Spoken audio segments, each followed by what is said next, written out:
Russia's biggest airstrike in weeks piles pressure on Ukraine power grid.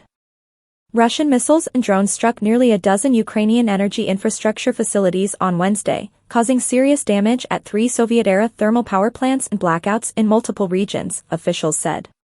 Ukraine's Air Force said it shot down 39 of 55 missiles and 20 of 21 attack drones used for the attack, which piles more pressure on the energy system more than 2 years since Russia launched its full-scale invasion.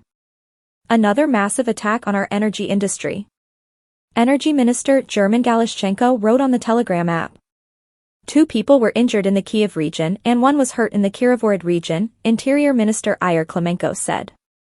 Galishchenko said power generation and transmission facilities in the Poltava, Kirivorid, Zaporizhia, Lviv, Ivano-Frankivsk and Vinnytsia regions were targeted. Some 350 rescuers were racing to minimize the damage to energy facilities, 30 homes, public transport vehicles, cars, and a fire station, the Interior Ministry said. National power grid operator Ukrenergo said it was forced to introduce electricity cutoffs in 9 regions for consumers and that it would expand them nationwide for businesses during peak evening hours until 2300 hours, 2000 hours Greenwich Mean Time.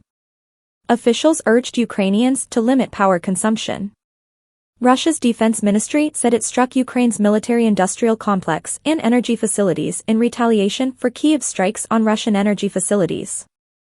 As a result of the strike, Ukraine's capabilities for the output of military products, as well as the transfer of Western weapons and military equipment to the line of contact, have been significantly reduced, the ministry said in an online address to mark the day Ukraine commemorates the end of World War II. President Volodymyr Zelensky said no military targets had been struck in Wednesday's attack and voiced frustration over the West's handling of Russia.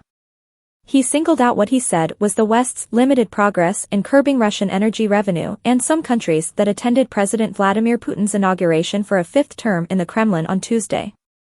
And everyone on Earth knows history and remembers how to fight Nazism.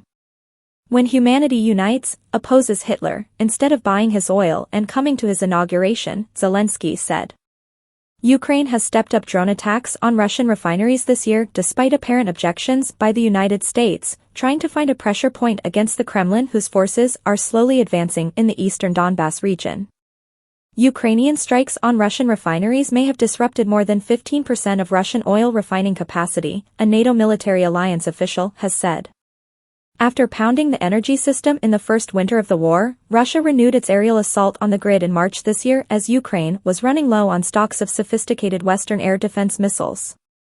Prime Minister Denis Shmyhal estimated that more than 800 heating facilities have been damaged and up to 8 gigawatts of power generation lost so far, adding the government needed some $1 billion to fund repair work. Ukraine's biggest private energy company DTEK, whose 3 thermal power stations were damaged in Wednesday's attack, vowed to keep working to restore power at its facilities. To do so, we renew our call on allies to send more air defense systems and critical replacement equipment such as transformers and generators so that we can secure warmth and light for the Ukrainian people, said Maxim Timchenko, Tech's CEO. Officials did not name the facilities hit on Wednesday, part of a policy of wartime secrecy that Kiev says is needed to prevent Russia using the information for further strikes. But Lviv Governor Maxim Kozitsky said Russia attacked a natural gas storage facility in his region in the west of the country, Radio Free Europe/Radio Liberty reported. In the central Poltava region, an energy infrastructure facility was hit by a drone, sparking a fire, Poltava Regional Governor Filip Pronin said. The regional governors of Vinnytsia and Zaporizhia said separately that critical civilian infrastructure facilities were damaged while officials in the southern Kherson region said railway infrastructure was hit.